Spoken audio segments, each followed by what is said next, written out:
President, അതിന്റെ പിന്നിലായി സംസ്ഥാന ജനറൽ സെക്രട്ടറിമാർ, അത് 5 വരികളായിട്ടാണ് അറേഞ്ച് ചെയ്തിരിക്കുന്നത്.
അറിയിക്കുകയാണ്. ആരും തന്നെ ഈ വാഹനത്തിന് മുന്നിൽ നിൽക്കുന്ന ആളുകളെല്ലാവരും പിന്നിലേക്ക്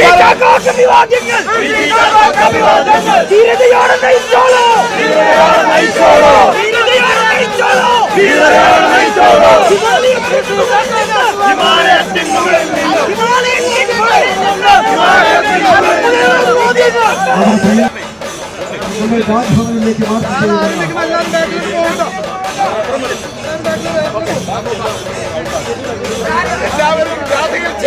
ഈ രാജവീതിയിലൂടെ കടന്നു നീങ്ങുമ്പോൾ അതിന് തൊട്ടു പിന്നിലായി ദേശീയ സംസ്ഥാന നേതാക്കൾ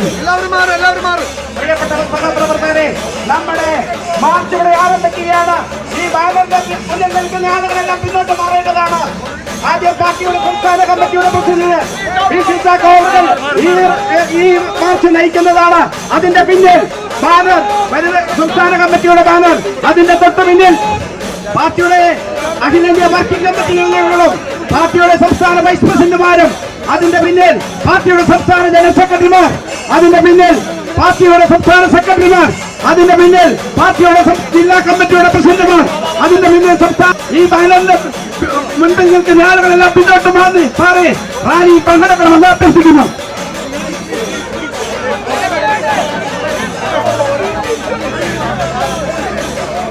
ഇവിടെ സന്നിഹിതനായിരിക്കുകയാണ് നാഷണലിസ്റ്റ് കോൺഗ്രസ് പാർട്ടിയുടെ മൂന്നാം ഘട്ട സമരം എന്ന നിലയ്ക്ക് നമ്മൾ രാജ്ഭവനിലേക്ക് പ്രിയങ്കരനായ ഇന്ത്യ കണ്ട അതിൽ നിന്ന് വിജയിപ്പിക്കുവാൻ നിങ്ങൾ സഹകരിക്കണമെന്ന് അഭ്യർത്ഥിക്കുകയാണ്. 2 വരികളായിട്ടാണ് ഈ റാലി പിന്നോട്ട് പോകേണ്ടത്. നിങ്ങൾ 2 വരികളായിട്ട് മാറേണ്ടതാണ്, പിന്നോട്ട് പോകേണ്ടതാണ്. ഈ ബാനറിന് മുന്നിൽ നിൽക്കുന്ന ആളുകളെല്ലാം പിന്നോട്ട് പോകേണ്ടതാണ്. പാർട്ടിയുടെ സംസ്ഥാന കമ്മിറ്റിയുടെ അധ്യക്ഷൻ പി.സി. ചാക്കോ നയിക്കുന്ന രാജ്ഭവൻ മാർച്ചാണ് ഇപ്പോൾ ഇവിടെ നടക്കുന്നത്.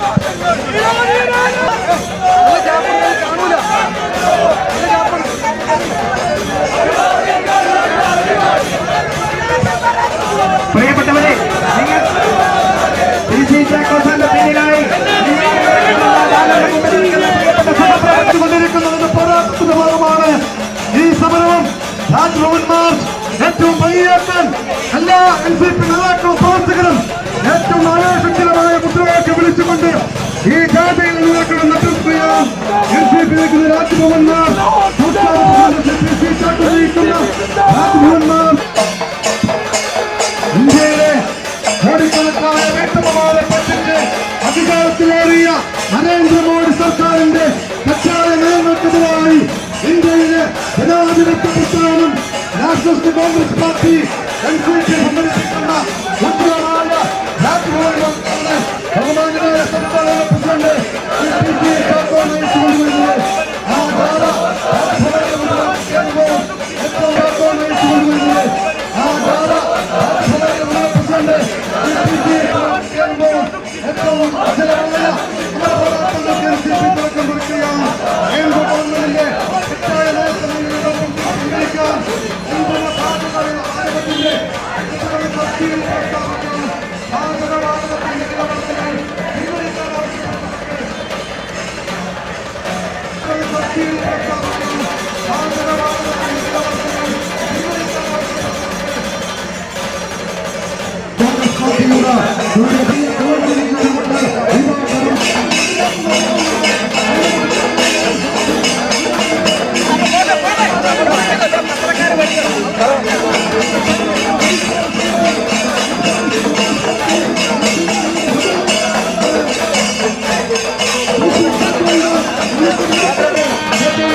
ഇന്ത്യ കണ്ട രാഷ്ട്രീയ ശക്തനായ രാഷ്ട്രീയ ധാരാളി എത്തിച്ചേർന്നുകൊണ്ട് ഇവിടെ എത്തിച്ചേർന്നിരിക്കുകയാണ്.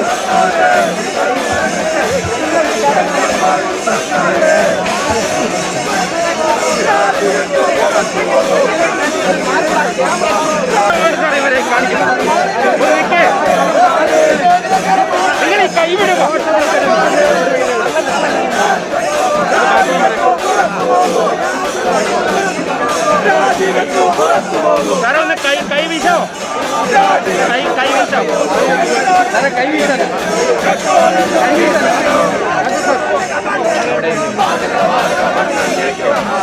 ധരിപ്പിക്കേണ്ടതുണ്ട്. ഈ ജനാവലിയുടെ വിജയം ഈ പാർട്ടിയുടെ വിജയമാണെന്ന് മനസ്സിലാക്കിക്കൊണ്ട് നിങ്ങൾ സഹകരിക്കണം. നിങ്ങൾ ആ റോഡിൽ കുത്തിയിരിക്കണമെന്ന് അഭ്യർത്ഥിക്കുകയാണ്. വർക്കല ബി രവികുമാർ, ഹരി ചെറിയാൻ, ഭാരവാഹികൾ, വോട്ടർ സംഘടനാ നേതാക്കന്മാർ, പ്രിയപ്പെട്ട കേരളത്തിൽ നിന്ന് കടന്നു വന്നിരിക്കുന്ന പ്രിയപ്പെട്ട സഹപ്രവർത്തകരെ, സുഹൃത്തുക്കളെ, NCP സംസ്ഥാന കമ്മിറ്റിയുടെ നേതൃത്വം അവരുടെ പേരിൽ സ്വാഗതം ആശംസിക്കുകയാണ്. പാർട്ടിയുടെ പാർലമെന്ററി പാർട്ടി ലീഡറും പാർട്ടിയുടെ MLA-യുമായ വർക്കിംഗ് കമ്മിറ്റി അംഗവുമായ തോമസ് കെ തോമസിനെ നിങ്ങളെല്ലാവരെയും പേരിൽ സ്വാഗതം ആശംസിക്കുകയാണ്. പാർട്ടിയുടെ സംസ്ഥാന ഉപാധ്യക്ഷന്മാരായ രാജൻ മാസ്റ്റർ, അഡ്വക്കേറ്റ് സുരേഷ് ബാബു, ലതിക സുഭാഷ് അടക്കമുള്ള നേതാക്കന്മാരെ നിങ്ങളെല്ലാവരെയും പേരിൽ സ്വാഗതം ആശംസിക്കുകയാണ്. വേദിയിലും സദസ്സിലും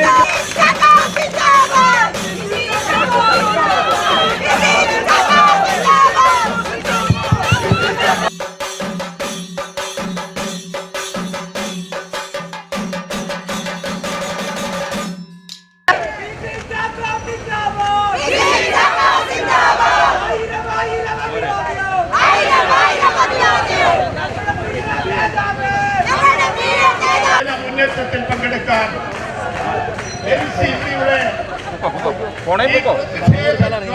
പങ്കെടുക്കാൻ കേന്ദ്ര സർക്കാരിന്റെ തെറ്റായ നയങ്ങൾക്കെതിരായ ഈ ജനമുന്നേറ്റത്തിൽ പങ്കെടുക്കാൻ കേരളത്തിലെ വിവിധ ജില്ലകളിൽ നിന്ന്, നിയോജക മണ്ഡലങ്ങളിൽ നിന്ന് എത്തിച്ചേർന്ന ഏറ്റവും പ്രിയങ്കരായ സഹപ്രവർത്തകന്മാരെ ഞാൻ നിങ്ങളെ ഹൃദയപൂർവ്വം സ്വാഗതം ചെയ്യും. ആരാധ്യനായ അഖിലേന്ത്യാ NCP-യുടെ ജനറൽ സെക്രട്ടറി, ബുദ്ധിമുട്ടേറിയ നാടുകളിൽ കേരളത്തിലെ NCP-യെ നയിച്ച നമ്മുടെ ഏറ്റവും സമാദരണീയനായ മുതിർന്ന നേതാവ് ശ്രീ GP പീതാംബരൻ മാസ്റ്റർ, പ്രിയപ്പെട്ട ശ്രീ തോമസ്, ദേശീയ വർക്കിംഗ് കമ്മിറ്റി അംഗമായ ശ്രീ റജി ചെറിയാൻ, സംസ്ഥാന വൈസ് പ്രസിഡന്റുമാരായ ശ്രീമതി ലതിക സുഭാഷ്, ശ്രീ PM സുരേഷ് ബാബു, ഏറ്റവും മുതിർന്ന NCP-യുടെ നേതാവായ ബഹുമാനീയനായ ശ്രീ രാജൻ മാസ്റ്റർ, ഈ ദേശീയ സെക്രട്ടറി, സംസ്ഥാന ട്രഷറർ കൂടിയായ പ്രിയപ്പെട്ട ശ്രീ മുഹമ്മദ് കുട്ടി, NCP-യുടെ വർക്കിംഗ് കമ്മിറ്റി അംഗമായ ശ്രീ ദേശീയ സമിതി അംഗമായ ശ്രീ അഡ്വക്കേറ്റ് രവികുമാർ,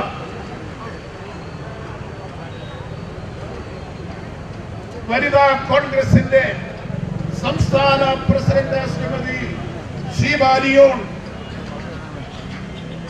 പോഷക സംഘടനകളുടെ പ്രസിഡന്റുമാർ, ജില്ലാ കോൺഗ്രസ്, ജില്ലാ NCP-യുടെ പ്രസിഡന്റുമാർ, സംസ്ഥാന നിർവാഹക സമിതി അംഗങ്ങൾ, ഈ പ്രസ്ഥാനത്തിന് കരുത്തും ശക്തിയും പകരുന്ന നിയോജക മണ്ഡലം പ്രസിഡന്റുമാരടക്കം ഇവിടെ എത്തിച്ചേർന്നിട്ടുള്ള എല്ലാ പ്രിയപ്പെട്ട സഹപ്രവർത്തകരെയും ഞാൻ അഭിവാദ്യം ചെയ്യുന്നു.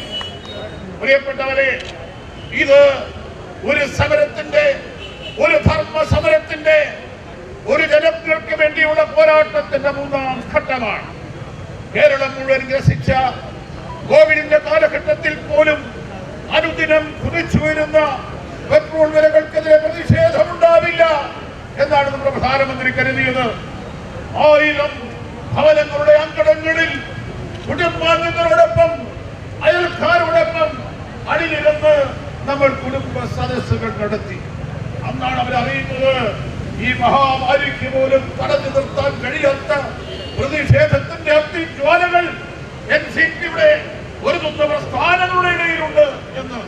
അവിടെ നിന്ന് കേരളത്തിലെ മുഴുവൻ പെട്രോൾ പമ്പുകളുടെയും മുൻപിൽ നിങ്ങൾ പാർട്ടിയുടെ ഭാരവാഹികൾ നിയമങ്ങളൊക്കെ അറിഞ്ഞും അനുശാസിച്ചും ദൂരം പാലിച്ചും നമ്മൾ അണിനിരുന്നു. 100 കണക്കിന് പെട്രോൾ പമ്പുകളുടെ മുൻപിൽ ഈ ഘടികാരാങ്കിതമായ ത്രിവർണ്ണ പതാക വാറി പറക്കുന്നത് അന്ന് കേരളത്തിലെ ജനങ്ങൾ കണ്ടു. ആരാണിവർ എന്ന് ചോദിച്ചവരുണ്ട്. അവരോട് ഞങ്ങൾ പറഞ്ഞു, നിങ്ങൾ മിണ്ടാതിരുന്നാൽ ഈ രാജ്യം നിശബ്ദമാകുമെന്ന് കരുതരുത്. മിണ്ടാൻ കഴിയുന്ന കരുത്തുള്ളവർ ഈ രാജ്യത്തുണ്ട്. ഞങ്ങൾ പൊരുതും. നിങ്ങൾക്കറിയാം, ശ്രീ നരേന്ദ്രമോദി സമരങ്ങളെ നേരിടുന്നത് 56 ഇഞ്ച് നെഞ്ചളവ് കൊണ്ടാണ്. പക്ഷേ 56 ഇഞ്ചിനെ വെല്ലാൻ കഴിയുന്ന ഇന്ത്യൻ ജനതയുടെ കരുത്ത് ഈ അടുത്ത ദിവസങ്ങളിൽ നാം കണ്ടു. സ്നേഹിതരെ, ഞാൻ സിംഗുവിൽ പോയിരുന്നു. ഇന്ത്യയിലെ കർഷകർ എല്ലാം ഉപേക്ഷിച്ച് അവരുടെ കൃഷിയിടങ്ങൾ പിടിച്ചെടുക്കാൻ ബില്ല് പാസാക്കിയ മോഡിക്കെതിരെ ഹരിയാനയുടെ ഡൽഹിയുടെ അതിർത്തികളിൽ വന്ന് തപ്പടിച്ചു. മോഡി അവരെ പുച്ഛിച്ചു. നിങ്ങൾക്ക് എന്തു ചെയ്യാൻ കഴിയും? അവരുടെ സർക്കാർ അവർ പിൻവാങ്ങിയില്ല. സ്വന്തം ട്രാക്ടറുകളിൽ അവര് വീട്ടു സാധനങ്ങളുമായി വന്ന് ആ മരം കൊച്ചുന്ന മഞ്ഞിൽ അവിടെ ആഹാരം ഉണ്ടാക്കി കഴിച്ചവിടെ കിടന്നു. എത്ര കാലം? 1 വർഷവും 2 മാസവും. സ്വതന്ത്ര ഇന്ത്യയുടെ ചരിത്രത്തിലുണ്ടായ ഏറ്റവും ദൈർഘ്യമേറിയ സമരം.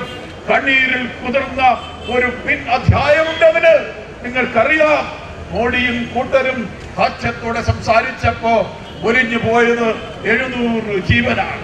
700 രക്തസാക്ഷികളെ സൃഷ്ടിച്ചു. അവസാനം മോഡിക്ക് മനസ്സിലായി കേവലം ഭൂരിപക്ഷം കൊണ്ട് രക്ഷപ്പെടാൻ കഴിയില്ല. അദ്ദേഹം ജനങ്ങളോട് മാപ്പ് പറഞ്ഞു. അദ്ദേഹം ആകാശവാണിയിലൂടെ ദൂരദർശനിലൂടെ കൈകൂപ്പി നിന്ന് ജനങ്ങളോട് പറഞ്ഞു, ക്ഷമിക്കണം, സർവാപരാധങ്ങളും പൊറുക്കണം, ഞാൻ കർഷക ബിൽ പിൻവലിക്കും. കൃഷിക്കാരാരാ? എഴുതാനും വായിക്കാനും അറിയാത്തവരല്ലേ? ഈ പ്രഖ്യാപനമൊക്കെ മതി എന്ന് മൂടി കരുതി.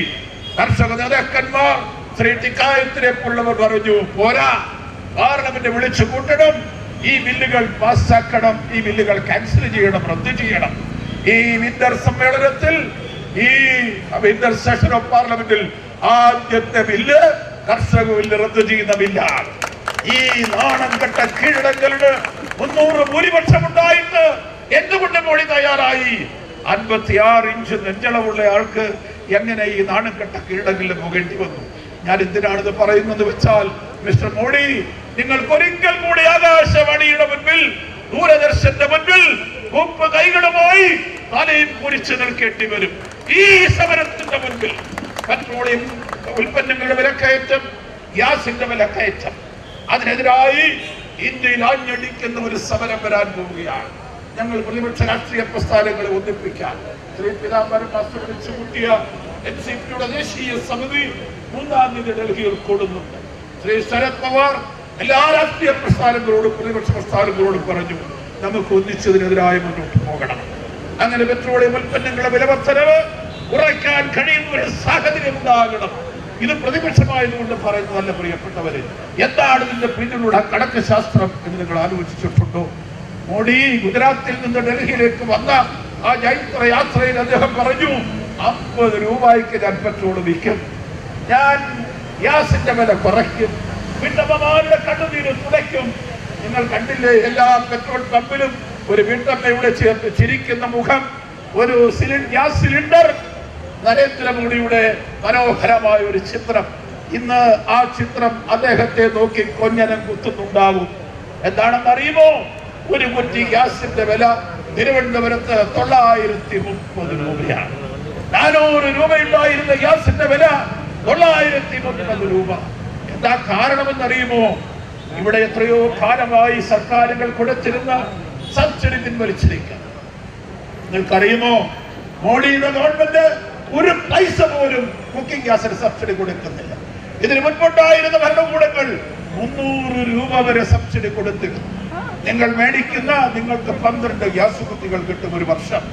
ഒരു ഗ്യാസ് കുറ്റിയിൽ 300 രൂപ എന്ന് വെച്ചാൽ 36,600 രൂപയാണ് ഒരു സാധാരണക്കാരന് സബ്സിഡിയായി ഈ കഴിഞ്ഞ എത്രയോ വർഷങ്ങളായി നിന്നിരുന്നത്.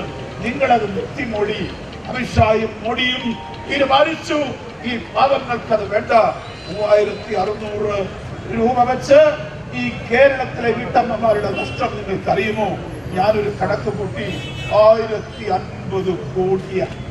ഈ കേരളത്തിലെ ഉപഭോക്താക്കൾ, ഗാർഹിക വാതകത്തിന്റെ ഉപഭോക്താക്കൾക്ക് നഷ്ടപ്പെട്ടു പോയത് 3600 രൂപ വെച്ച് 1050 കോടിയാണ്. ഇത് നഷ്ടപ്പെടുത്താനുള്ള എന്തവകാശമാണ് ശ്രീ മോഡി നിങ്ങൾക്കുള്ളത്? ഇന്നലെ പാർലമെന്റിൽ ഭരണഘടനാ ദിനമായിരുന്നു. ഭരണഘടനാ ദിനത്തിൽ അദ്ദേഹം മനോഹരമായി പ്രസംഗിച്ചു, കയ്യടി മേടിച്ചു. ഞാൻ ചോദിക്കട്ടെ, ഈ സബ്സിഡി എടുത്തു കളയാൻ നിങ്ങൾക്ക് എന്താ അവകാശം? ജനങ്ങൾക്ക് ലഭിച്ചുകൊണ്ടിരുന്ന സബ്സിഡി നിർത്തലാക്കാൻ നിങ്ങൾക്ക് എന്താണ് അവകാശം? അതേക്കുറിച്ച് മറുപടി പറയാൻ അവർ ബാധ്യസ്ഥരാണ്. പറയാൻ കഴിയുന്നുണ്ടോ? പെട്രോളിന്റെ വില പണ്ടും ഇതായിരുന്നില്ലേ എന്ന് ചോദിച്ചവരുണ്ട്. BJP-ക്കാർ പറയുന്നുണ്ട് കേന്ദ്രത്തിൽ വില കൂട്ടുമ്പോൾ അതിന്റെ ലാഭം സർക്കാരിനും കിട്ടും. കേരളം എന്താ വില കുറയ്ക്കാത്തത് എന്നാണ് ചോദിക്കുന്നത്. സ്നേഹിതരെ, നിങ്ങൾ അറിഞ്ഞിരിക്കണം, നമ്മുടെ സംസ്ഥാന ഗവൺമെന്റ് ഏർപ്പെടുത്തുന്നത് വാറ്റാണ്. വാറ്റ് നികുതി, അപ്പുറത്ത് എക്സൈസ് ഡ്യൂട്ടി. നിങ്ങൾക്കറിയുമോ കേന്ദ്രം ചുമത്തുന്ന എക്സൈസ് ഡ്യൂട്ടി എത്ര ശതമാനമാണെന്ന്? അറേബ്യൻ രാജ്യങ്ങളിൽ നിന്നും ക്രൂഡ് ഓയിൽ ഇറക്കുമതി ചെയ്ത് ആ ക്രൂഡ് ഓയിൽ ശുദ്ധീകരിച്ചാൽ 1 ലിറ്റർ പെട്രോളിന്റെ കോസ്റ്റ് എന്ന് പറയുന്നത്, അതിന്റെ ആ ശരിയായ ചെലവെന്ന് പറയുന്നത് 32 രൂപയാണ്. പെട്രോളിന്റെയും കോസ്റ്റ്. പിന്നെ എന്തായി വില കൂടാൻ കാരണം? 88% നികുതി. ലോകത്തിൽ എവിടെയെങ്കിലും കേട്ടിട്ടുണ്ടോ 88% നികുതി? ഇവിടെ എന്തിനാ GST കൊണ്ടുവന്നത്? GST കൊണ്ടുവന്നപ്പോ പറഞ്ഞു നികുതികൾ നിങ്ങൾ ഏകീകരിക്കുന്നു. നിങ്ങൾ ഏകീകരിച്ച നികുതിയാണ് ലോകത്തിലില്ലാത്ത 88%. ആ 88% നികുതി കേരളത്തിന് കിട്ടുന്നുണ്ട് എന്നാണ് പറയുന്നത്, മോഡി പറയുന്നത്. നിങ്ങൾക്കറിയുമോ അഡീഷണൽ എക്സൈസ് ഡ്യൂട്ടി അടുത്തിടയ്ക്ക് കൂട്ടിയപ്പോ കോൺഗ്രസ്സുകാരും BJP-ക്കാരും ഒന്നിച്ചായിരുന്നു തിരുവനന്തപുരത്തെ സമരം.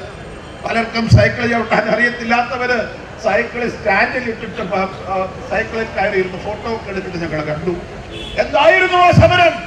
അപ്പുറത്ത് BJP-യുടെ പതാക, ഇപ്പുറത്ത് കോൺഗ്രസിന്റെ പതാക ഒന്നിച്ച് പിടിച്ച് ഞങ്ങൾ സമരം ചെയ്തല്ലോ. ആ സമരത്തിൽ എന്താണ് സംഭവിച്ചത്? ഇവിടെ വില കൂട്ടിയതാരാ?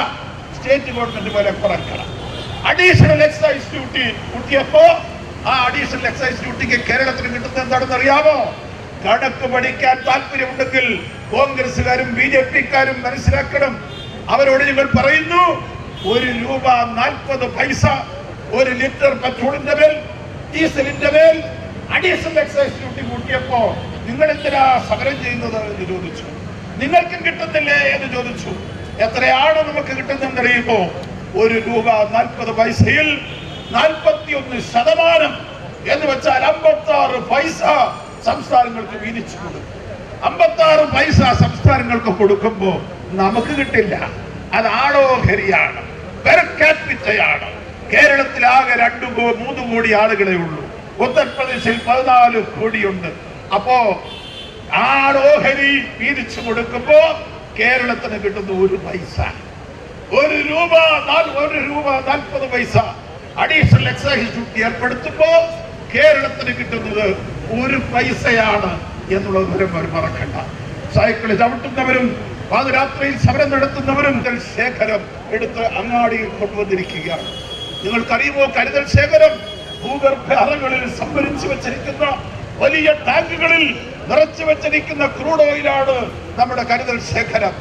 നമ്മുടെ OPEC രാജ്യങ്ങൾ എന്ന് പറയുന്ന ഈ എണ്ണ ഉൽപാദക രാജ്യങ്ങൾ എപ്പോഴും നമ്മളോട് ശണ്ഠയിലാണ്. അവന് ഒരു യുദ്ധമുണ്ടായാൽ ഇന്ത്യക്ക് പെട്രോൾ അവിടെ നിന്ന് കിട്ടും. 4 മാസത്തേക്കുള്ള പെട്രോൾ നമ്മൾ ഭൂമിയുടെ അടിയിൽ സൂക്ഷിച്ചു വെച്ചിരിക്കുന്നതാണ് റിസർവ്. കഴിഞ്ഞ ആഴ്ചയിൽ ശ്രീ പ്രധാനമന്ത്രി പറഞ്ഞു 50 ലക്ഷം വീപ്പ ഇന്ത്യൻ കമ്പോളത്തിലേക്ക് ഇറക്കാൻ പോകുന്നു. ശ്രീ മോഡി $140 ഒരു വില വന്നപ്പോൾ പോലും ഇന്ത്യയിലെ ഒരു പ്രധാനമന്ത്രിയും ഈ മണ്ടത്തരം കാട്ടിയിട്ടില്ല. നിങ്ങളിപ്പോ 50 ലക്ഷം വീപ്പ ക്രൂഡ് ഓയിൽ മാർക്കറ്റിലേക്ക് ഇറക്കിയപ്പോ ഇത് പണ്ട് ഒരു ഗവൺമെന്റിന്റെ ധനകാര്യമന്ത്രി റിസർവ് ബാങ്കിലെ കരുതൽ ശേഖരം എടുത്ത് ലണ്ടനിൽ കൊണ്ടുപോയി പണയപ്പെടുത്തി കാശ് മേടിച്ചു നമ്മൾ കേട്ടിട്ടില്ലേ? പാപ്പരായ ഒരു സർക്കാരിന്റെ ദിവാളി കുടിക്കലാണിത്. ഈ മോഡിയുടെ ഗവൺമെന്റ് സാമ്പത്തികമായി തകർന്നിരിക്കുന്നു. അതുകൊണ്ടാണ് ഈ കരുതൽ ശേഖരം എടുത്ത് വിനിയോഗിക്കാൻ അവർ തയ്യാറായിരിക്കുന്നത്. അതുകൊണ്ട് ടാക്സ് കുറയ്ക്കണം, നികുതി കുറയ്ക്കണം. GST വന്നപ്പോൾ നമ്മളൊക്കെ വിചാരിച്ചു ഇതെല്ലാം GSTയുടെ കീഴിലാകും. അങ്ങനെ വന്നാൽ 28% കൂടിയ ടാക്സ് GSTയിലില്ല. ഇപ്പോ 88% ടാക്സ്. കേരളമാണ് ഏറ്റവും കുറഞ്ഞ ടാക്സ് ഈടാക്കുന്ന സംസ്ഥാനം. ഉമ്മൻചാണ്ടിയുടെ ഗവൺമെന്റ് 13 പ്രാവശ്യം ഈ സംസ്ഥാനത്ത് വാറ്റുകൂട്ടി. ഞാൻ ചോദിക്കുന്നു, പിണറായി വിജയന്റെ ഗവൺമെന്റ് ഒരു പ്രാവശ്യമെങ്കിലും വാറ്റിന്റെ നികുതി കൂട്ടിയിട്ടുണ്ടോ? ഉമ്മൻചാണ്ടിയുടെ ഗവൺമെന്റ് ഏർപ്പെടുത്തിയ വാറ്റ് നികുതി 2018 പിണറായിയുടെ ഗവൺമെന്റ് കുറച്ചു. അതിന് കഴിയുമ്പോ എയർ ഇന്ത്യയിൽ യാത്ര ചെയ്താൽ അവിടെ ടാറ്റ ഇന്ന് ഇന്ത്യയുടെ ദേവാലയങ്ങൾ വിൽക്കുന്നു, പൊതുമേഖല വിൽക്കുന്നു. അത് വിറ്റഴിക്കുന്നവർക്കെതിരായ പോരാട്ടത്തിൽ NCP പ്രതിപക്ഷ പാർട്ടികളോട് കാര്യമില്ല. നിങ്ങൾക്കൊരു നേതാവുണ്ടോ ഡൽഹിയിൽ? 2 കൊല്ലമായി പ്രസിഡന്റ് ഇല്ല. 2 കൊല്ലമായി പ്രസിഡന്റ് ഇല്ലാത്ത, വർക്കിംഗ് കമ്മിറ്റി ഇല്ലാത്ത, തെരഞ്ഞെടുപ്പില്ലാത്ത ഒരു പാർട്ടിയുടെ സാഹിത്യം കൂട്ടുന്ന കാര്യമില്ല. നിങ്ങൾ പ്രതിപക്ഷത്തെ പ്രധാന പാർട്ടിയാണ്. മറ്റുള്ളവരെ സംഘടിപ്പിക്കാൻ നിങ്ങൾക്ക് കഴിയുമോ? കഴിയില്ലെങ്കിൽ കഴിയുന്നവരൊന്നിച്ചു മുന്നോട്ട് വരും. ഈ തമിഴ്നാട്ടിലെ സ്റ്റാലിൻ മുതൽ വെസ്റ്റ് ബംഗാളിലെ മമതാ ബാനർജി വരെ, മഹാരാഷ്ട്ര മുതൽ ബീഹാർ വരെ ശരത് പവാറിന്റെ ഹൃദയബന്ധങ്ങളാണ് ഇന്ത്യയിലെ മുഖ്യമന്ത്രിമാർ. ഒന്നിച്ച് മുന്നോട്ട് പോകും. നിങ്ങളെ അവഗണിച്ചുകൊണ്ട് മുന്നോട്ട് പോകാൻ ഞങ്ങൾ ആഗ്രഹിക്കുന്നില്ല. അതുകൊണ്ട് കോൺഗ്രസുകാർ കണ്ണു തുറക്കണം. ഇന്ത്യയെ ഒരു നാശത്തിലേക്ക് നയിക്കുന്ന, വലിയ ഒരു അത്യാഹിതത്തിലേക്ക് നയിക്കുന്ന എന്താണ് ഇന്ത്യ? ഒരമ്മയുടെ മക്കളെ പോലെ ഒന്നിച്ച് ജീവിക്കുന്ന വിവിധ മതങ്ങളുടെ, വിവിധ ജാതികളുടെ ഒരു സംഗമ സ്ഥാനമാണ് ഇന്ത്യ. ആ നാടിനെ വർഗീയ കലാപങ്ങളിലൂടെ തല്ലി ഉടയ്ക്കാൻ ശ്രമിക്കുന്ന കാമഹാലിക ശക്തികൾക്കെതിരായ പോരാട്ടം നയിക്കാൻ പ്രതിപക്ഷങ്ങളെ ശക്തരാക്കുക എന്നതാണ് NCPയുടെ ദൗത്യം. ആ ദൗത്യത്തിന് നിങ്ങൾ കൈകൾ ചേർത്ത് പിടിക്കണം.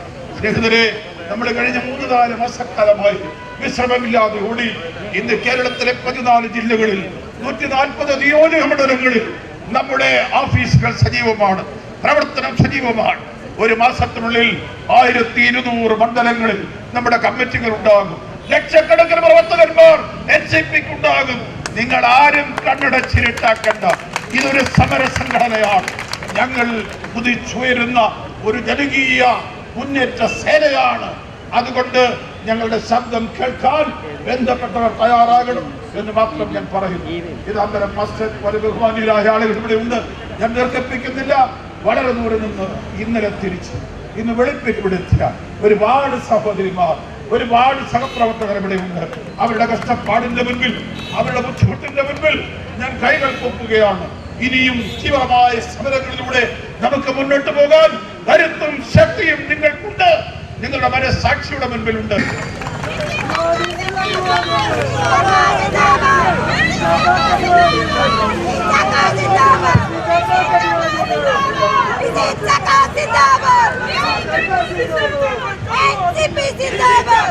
ഈ മാർച്ചിനെ അഭിവാദ്യം ചെയ്തുകൊണ്ട് ബഹുമാന്യനായ പാർട്ടിയുടെ അഖിലേന്ത്യാ general secretary CP Peethambaram master നിങ്ങളെ അഭിവാദ്യം ചെയ്യുന്നതാണ്.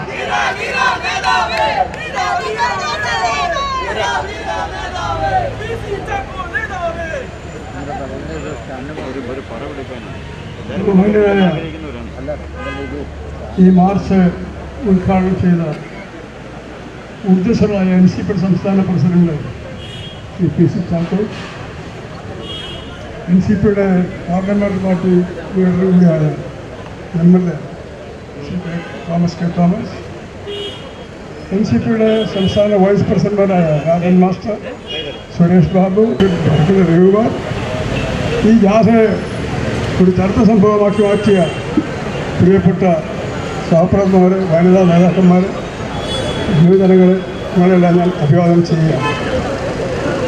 ഇന്ന് മോദി സർക്കാർ ഈ രാജ്യത്തെ പാവപ്പെട്ടവരെ എങ്ങനെ നശിപ്പിക്കുന്നു, അവരുടെ ജീവിതം എങ്ങനെ തകർക്കുന്നു എന്ന് വളരെ വിശദമായി PC ചാക്കോ തൻ്റെ പ്രസംഗത്തിൽ വിശദീകരിച്ചിരുന്നു. ഈ വിലക്കയറ്റങ്ങൾക്ക് പെട്രോളിനും ഡീസലും എല്ലാം വിലയേറിയാൽ രാജ്യത്തെ എല്ലാ സാധനങ്ങളും വില വർദ്ധിക്കുമെന്ന് അറിയാത്തവരാരും രാജ്യത്തുണ്ടാവില്ല. കാരണം ട്രാൻസ്പോർട്ടിംഗ് ആണല്ലോ എല്ലാം വ്യവസായത്തിൻ്റെയും ഉപഭോഗത്തിൻ്റെ എല്ലാം അടിത്തറ. ആ ട്രാൻസ്പോർട്ട് സംവിധാനത്തെ മുഴുവൻ അട്ടിമറിക്കത്തക്ക നിലയിൽ വിലക്കയറ്റം ഗ്രസിക്കുമെന്നത് ഏവർക്കും അറിയാവുന്ന കാര്യം. അതിൻ്റെ ഭാരം വന്നു വീഴുന്നത് സാധാരണ ജനങ്ങളുടെ മേലാണ്. രാജ്യത്തെ കോടിക്കണക്കിന് ജനങ്ങളുടെ മേൽ അടിച്ചേൽപ്പിക്കുന്ന ഒരു ഭാരമാണ് ഈ പെട്രോൾ ഡീസൽ വിലയുടെ വർധനമെന്ന കാര്യം ഞാൻ ഓർപ്പിക്കുകയാണ്. അതിന്മേൽ കൂനുമേൽ തൂണ് വന്നതുപോലെയാണ് ജീവിതം തകർക്കുന്നതിന് ഗ്യാസിൻ്റെ വിലയും കൂടി അർപ്പിക്കുന്നു.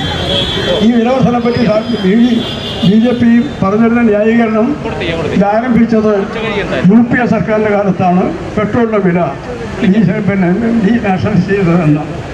എന്നാൽ ഒരു കാര്യം അവർ മറച്ചു വയ്ക്കുന്നു. അങ്ങനെ അവർ തീരുമാനിച്ചപ്പോൾ തന്നെ സബ്സിഡി കൊടുക്കാനും തീരുമാനിച്ചിരുന്നു എന്നതുകൊണ്ട് പെട്രോളിൻ്റെ വില നിയന്ത്രിക്കാൻ സർക്കാരിന് കഴിയുന്നു. ഡീസലിൻ്റെ വില അന്നും ആ ഗവൺമെൻറ് കൂട്ടാൻ വിട്ടുകൊടുത്തില്ല. പക്ഷേ മോഡി വന്നതിന് ശേഷം ഡീസലിൻ്റെ വിലയും അവർ കച്ചവടക്കാർക്ക് അല്ലെങ്കിൽ മൾട്ടിനാഷണൽ കമ്പനികൾക്ക് സ്വതന്ത്രമായി വിട്ടുകൊടുത്തതിൻ്റെ ഫലമായിട്ടും കൂടിയാണ് ഇന്ന് നാശമുണ്ടായത്. ഈ രാജ്യത്തെ സാമ്പത്തിക തകർച്ച പരിഹരിക്കുന്നതിനുള്ള മാർഗങ്ങളുമായി എക്സൈസ് ഡ്യൂട്ടി വർദ്ധിപ്പിക്കുന്ന ഒരു സംവിധാനമാണ് നാം കാണുന്നത്. സാമ്പത്തിക തകർച്ച ഉണ്ടാക്കിയത് ആരാണ്? വാസ്തവത്തിൽ മോഡി സർക്കാരിൻ്റെ ഡീമോണിറ്റൈസേഷനാണ് ഇന്ത്യയുടെ സമ്പത്തിനെ ആകെ തകർത്തത്. ചെറുകിട വ്യവസായങ്ങൾ മുഴുവൻ തകർത്തു. രാജ്യത്തെ പല ഫാക്ടറികളും പൂട്ടേണ്ടി വന്നു. പുനരുദ്ധരിക്കാൻ ഇതുവരും അവർക്ക് കഴിഞ്ഞിട്ടില്ല. ഇപ്പോൾ അത് നടക്കാനുള്ള ശ്രമം നടത്തുന്ന കാര്യമാണ് കൂടെ ഒരു എരിയുന്നതിൽ എന്നെ വിളിച്ചെന്ന് പറഞ്ഞതുപോലെ രാജ്യത്തെ വ്യവസായങ്ങളെ കൂടെ തകർക്കുന്ന ഒരു തൊഴിലാളി കോഡുകളുണ്ടാക്കുന്നത്. 4 കോഡുകളിലൂടെ രാജ്യത്തെ തൊഴിലാളികളെ മുഴുവൻ അവരെ കാലാകാലങ്ങളായ ഐതിഹാസികമായ സമരങ്ങളിലൂടെ നേടിയെടുത്ത എല്ലാ തൊഴിലവകാശങ്ങളും നഷ്ടപ്പെടുത്തിയിരിക്കുക. അവർക്ക് യൂണിയൻ ഉണ്ടാക്കാൻ പാടില്ല. യൂണിയൻ ഉണ്ടാക്കാൻ ആവശ്യമുള്ള നേതാവിനെ തിരഞ്ഞെടുക്കാൻ പാടില്ല.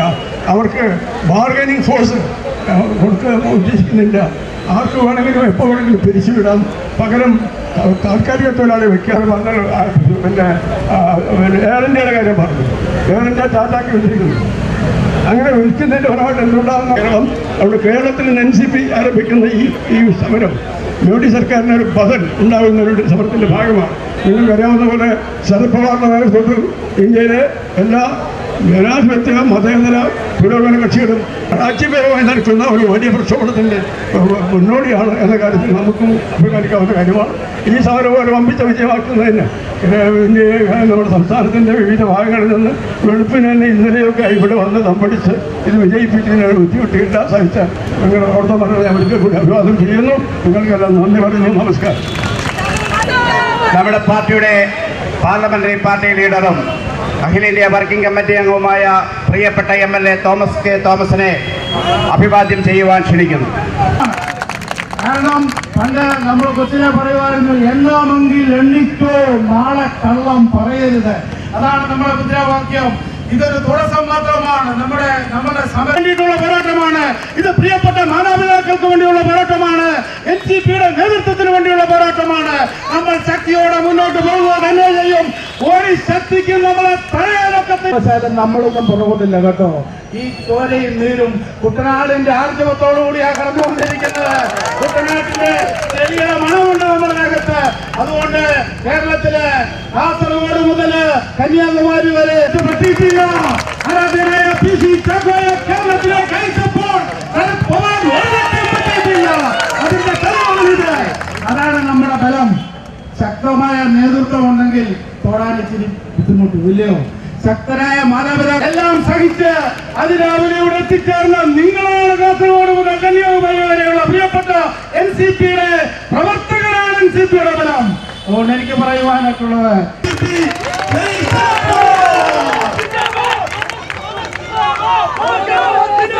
ഈ മാർച്ചിനെ അഭിവാദ്യം ചെയ്തുകൊണ്ട് പാർട്ടിയുടെ സംസ്ഥാന വൈസ് പ്രസിഡന്റ് കേരളത്തിനെ പുതുതായി സംഭാവന ചെയ്ത കേരളത്തിലെ NCPയുടെ പൂർവ്വരൂപമായ കോൺഗ്രസിന്റെ വസന്തകാലത്തിലെ നേതാവ് NCPയുടെ ഉയർത്തെഴുന്നേൽപ്പിന്റെ പ്രതിരൂപമായി മാറിയ ശ്രീ PC ചാക്കോ ഉദ്ഘാടനം ചെയ്ത ഈ ഗംഭീരമായ രാജ്ഭവൻ മാർച്ച് വരാനിരിക്കുന്ന നാളുകളിൽ തീജ്വാലകളിൽ നിന്നുതിരുന്ന അഗ്നിജ്വാലകളായി മാറുന്ന സമര പരമ്പരകളായി മാറുമെന്ന പ്രതിജ്ഞയെടുത്തുകൊണ്ട് ഈ സമര പരമ്പരകളെ ഊർജ്ജസ്വലമാക്കാൻ നമുക്ക് മുന്നോട്ട് പോകാം. അതിനുവേണ്ടി യത്നിക്കണം. NCPയുടെ ശബ്ദവും NCPയുടെ കരുത്തും ഗ്രാമാന്തരങ്ങളിൽ അറിയിച്ചുകൊണ്ട് കേരളത്തിലെ ഇടതുപക്ഷ ജനാധിപത്യ മുന്നണിക്ക് കരുത്തു പകരുന്ന ഏറ്റവും ഉജ്ജ്വലമായ ശക്തിയായി NCP വളർത്തിയെടുക്കാം. രാജ്യത്തെ കൊള്ളയടിക്കുന്ന മോദി സർക്കാരിനെതിരെയുള്ള ജനകീയ സമരത്തിന് രൂപഭാവങ്ങൾ പകരാൻ ഇവിടെ എത്തിയ എല്ലാവർക്കും ഹൃദയപൂർവ്വം അഭിവാദ്യങ്ങൾ അർപ്പിച്ചുകൊണ്ട് നിർത്തട്ടെ. നമസ്കാരം. ജയ് ഹിന്ദ്. കണ്ണൂരിൽ നിന്നും എല്ലാ ജില്ലകളിൽ നിന്നും എത്തി തിരുവനന്തപുരത്ത് നിന്ന് മിനിയാന്ന് കോരിച്ചൊരിയുന്ന മഴയത്ത് പലരും സമരങ്ങൾ മാറ്റിവെച്ചപ്പോൾ ഇല്ല, മഴ നനഞ്ഞും ഈ സമരം നമ്മൾ നടത്തുമെന്ന് തീരുമാനിച്ച ഈ പ്രസിഡന്റിന് പിന്തുണ പ്രഖ്യാപിച്ചുകൊണ്ട് ഇങ്ങോട്ടേക്ക് കടന്നു വന്ന ആയിരക്കണക്കിന് സഹോദരന്മാരെ ഒരിക്കൽ കൂടി അഭിവാദ്യം ചെയ്യുന്നു. നമസ്കാരം. ജയ് ഹിന്ദ്. ജയ് NCP. പ്രിയമുള്ള നേതാക്കന്മാരെ, സഹോദരന്മാരെ, ഈ രാജ്ഭവൻ മാർച്ചിൽ പങ്കെടുത്ത നിങ്ങൾക്ക് അഭിവാദ്യം നേർന്നുകൊണ്ട് ഞാൻ വാക്ക് ചുരുക്കുന്നു. നമസ്കാരം. അഖിലേന്ത്യാ സെക്രട്ടറിയുമായ മുഹമ്മദ് കുട്ടിയെ അഭിവാദ്യം ചെയ്യുവാൻ ക്ഷണിക്കുക. നമുക്ക് ഏറ്റവും പ്രിയപ്പെട്ട സംസ്ഥാന പ്രസിഡന്റ് ശ്രീ PC ചാക്കോ, ദേശീയ ജനറൽ സെക്രട്ടറി പീതാംബരൻ മാസ്റ്റർ, മറ്റ് സംസ്ഥാന വൈസ് പ്രസിഡന്റുമാർ, വർക്കിംഗ് കമ്മിറ്റി മെമ്പർമാർ, മറ്റ് സംസ്ഥാന നേതാക്കളെ, സുഹൃത്തുക്കളെ, സഹപ്രവർത്തകരെ, ഇവിടെ വളരെ വിശദമായി തന്നെ ഇന്നത്തെ സമരത്തെക്കുറിച്ച് ഇവിടെ സംസ്ഥാന പ്രസിഡന്റ് മുതൽ ബാക്കി എല്ലാവരും സംസാരിച്ചു കഴിഞ്ഞു. ഞാൻ ആ വിഷയങ്ങളിലേക്ക് കടക്കുന്നില്ല. ഒരു കാര്യം എനിക്ക് ഓർമ്മിപ്പിക്കാനുള്ളത്, വർഷങ്ങൾക്ക് മുമ്പ് കോൺഗ്രസ് ചെയ്തു വെച്ച ഒരു തെറ്റിൻ്റെ ഭാഗമാണ് ഇന്ന് നാം രാജ്ഭവന്റെ മുന്നിൽ ഇവിടെ വന്നിരിക്കേണ്ടി വന്നത് എന്ന് നാം ഓർക്കേണ്ടതുണ്ട്. ആന്ധ്രാപ്രദേശിന്റെ കിഴക്കൻ തീരത്ത് ONGC അവിടെ ഒരു വെല്ലടിച്ചു പെട്രോളിയം പ്രൊഡക്ട്സ് കിട്ടുന്നതിന് വേണ്ടി. അന്ന് അതിൻ്റെ ഡയറക്ടറെ വിലയ്ക്ക് വാങ്ങി ഇവിടുത്തെ ഒരു കോർപ്പറേറ്റ് അധിപൻ, നിങ്ങൾക്ക് എല്ലാവർക്കും അറിയാം, ബോംബെ ബേസ്ഡ് ആയിട്ടുള്ളത്. അന്ന് അതിൽ എണ്ണയുണ്ട് എന്ന് പറയുന്നതോടൊപ്പം വരും കാലങ്ങളിൽ വലിയ മുന്നേറ്റങ്ങൾ നാം നീങ്ങേണ്ടതുണ്ട് എന്ന് മാത്രം പറഞ്ഞുകൊണ്ട് കാസർഗോഡ് മുതൽ തിരുവനന്തപുരം എത്തിയ എല്ലാവർക്കും അഭിവാദ്യങ്ങൾ അർപ്പിച്ചുകൊണ്ട് എന്റെ വാക്കുകൾ ചുരുക്കുന്നു. നന്ദി, നമസ്കാരം. ഈ മാർച്ച് ഇവിടെ അവസാനിക്കുകയാണ്. NCPയുടെ സംസ്ഥാന president Shri PC Chacko sir, NCPയുടെ ദേശീയ general secretary Shri Peethambaran master അവർ, മറ്റ് സഹപ്രവർത്തകരെ, സുഹൃത്തുക്കളെ, ഒരു വലിയ സമര പരിപാടിയാണ് NCP ഏറ്റെടുത്തത്. വളരെ ചുരുക്കം ദിവസങ്ങൾക്കുള്ളിൽ ഈ സംസ്ഥാനത്ത് നിന്ന് ആയിരക്കണക്കിന് പ്രവർത്തകരെ തിരുവനന്തപുരം നഗരത്തിൽ കൊണ്ടുവന്ന് രാജ്ഭവന്റെ മുന്നിൽ ഇത്രയും വലിയൊരു സമര പരിപാടി നമുക്ക് സംഘടിപ്പിക്കാൻ സാധിച്ചത് NCPയുടെ ഒരു രാഷ്ട്രീയ വിജയമായി തന്നെ കേരളത്തിലെ രാഷ്ട്രീയ സമൂഹം കാണുന്നു. ഈ വിഷയം നമ്മളൊന്ന് ഉയർത്തിപ്പിടിച്ച പാചകവാതക സബ്സിഡി പിൻവലിക്കണമെന്നും ഇന്ധന വില വർധന പിൻവലിക്കണമെന്ന് ആവശ്യപ്പെട്ടുകൊണ്ട് തിരുവനന്തപുരം നഗരത്തിൽ നടന്ന ഏറ്റവും വലിയൊരു സമരം NCP തിരുവനന്തപുരം ജില്ലയുടെ രാഷ്ട്രീയ ചരിത്രത്തിൽ മാറിക്കഴിഞ്ഞിരിക്കുന്നു. അതിന് നേതൃത്വം നൽകിയ, അതിന് ചുക്കാൻ പിടിച്ച NCPയുടെ അമരക്കാരൻ, പ്രിയങ്കരനായ, ബഹുമാനായ, ആരാധ്യനായ നമ്മുടെ സംസ്ഥാന പ്രസിഡന്റ് ശ്രീ PC ചാക്കോ സാറിനെ NCP കേരളത്തിലെ പാറശാല മുതൽ മഞ്ചേശ്വരം വരെയുള്ള NCP പ്രവർത്തകർക്ക് വേണ്ടി, തിരുവനന്തപുരം ജില്ലാ കമ്മിറ്റിക്ക് വേണ്ടി അവർ ഹാർദവമായി നന്ദി രേഖപ്പെടുത്തുന്നു. അതോടൊപ്പം നമ്മുടെ പ്രിയങ്കരനായ, നമ്മുടെ ആവേശമായ, നമ്മുടെ പ്രിയങ്കരനായ ശ്രീ അഖിലേന്ത്യാ general secretary Shri Peethambaran master, അദ്ദേഹം ഈ പരിപാടിയിൽ പങ്കെടുക്കുന്നതിന് വേണ്ടി മാത്രമാണെന്ന് തിരുവനന്തപുരത്ത് വന്നത്. അദ്ദേഹത്തെ തിരുവനന്തപുരം ജില്ലാ കമ്മിറ്റിക്ക് വേണ്ടിയും NCP സംസ്ഥാന കമ്മിറ്റിക്ക് വേണ്ടി അദ്ദേഹത്തോട് നന്ദി രേഖപ്പെടുത്തുന്നു. അതോടൊപ്പം നമ്മുടെ പ്രിയങ്കരനായ പാർലമെന്ററി പാർട്ടി നേതാവ് ശ്രീ തോമസ് MLA ഉൾപ്പെടെ ഇന്നലെ മഴയായതെന്ന് അറിഞ്ഞിട്ട് പോലും അദ്ദേഹം എന്നോട് വിളിച്ച് പറഞ്ഞു, നമുക്കിതെങ്ങനെയെങ്കിലും നടത്തണം. ഞാൻ ഗൂഗിൾ മീറ്റിൽ പറഞ്ഞ അഭിപ്രായത്തെ പോലും അദ്ദേഹം വളരെയധികം അഭിനന്ദിക്കുകയൊക്കെ ചെയ്തു. അദ്ദേഹത്തെ ഈ പരിപാടി നടക്കുന്നതിന് ഏറ്റവും കൂടുതൽ മനസ്സുകൊണ്ട് ആഗ്രഹിച്ച പ്രിയപ്പെട്ട ശ്രീ തോമസ് MLA ഞാൻ തിരുവനന്തപുരം ജില്ലാ കമ്മിറ്റിയുടെ നന്ദി രേഖപ്പെടുത്തുന്നു. അതോടൊപ്പം ഇതിൽ പങ്കെടുത്തിട്ടുള്ള ദേശീയ നിർവാഹക സമിതി അംഗങ്ങൾ, ദേശീയ സെക്രട്ടറി ശ്രീ കുട്ടി ഉൾപ്പെടെ സംസ്ഥാന വൈസ് പ്രസിഡന്റുമാർ, വർക്കിംഗ് കമ്മിറ്റി അംഗങ്ങൾ, സംസ്ഥാന ജനറൽ സെക്രട്ടറിമാർ, കാസർഗോഡ് മുതൽ കൊല്ലം ജില്ല വരെയുള്ള NCPയുടെ ജില്ലാ പ്രസിഡന്റുമാർ ഉൾപ്പെടെ കേരളത്തിലെ 140ഓളം നിയോജകമുള്ള പ്രസിഡന്റുമാരുൾപ്പെടെ ഈ പരിപാടിയിൽ പങ്കെടുക്കാൻ ഇവിടെ എത്തിച്ചേർന്നിട്ടുള്ള മുഴുവൻ NCP പ്രവർത്തകർക്കും NCP സംസ്ഥാന കമ്മിറ്റിക്ക് വേണ്ടിയും തിരുവനന്തപുരം ജില്ലാ കമ്മിറ്റിക്ക് വേണ്ടിയും നന്ദി രേഖപ്പെടുത്തിക്കൊണ്ട് നിർത്തുന്നു. ജയ് ഹിന്ദ്.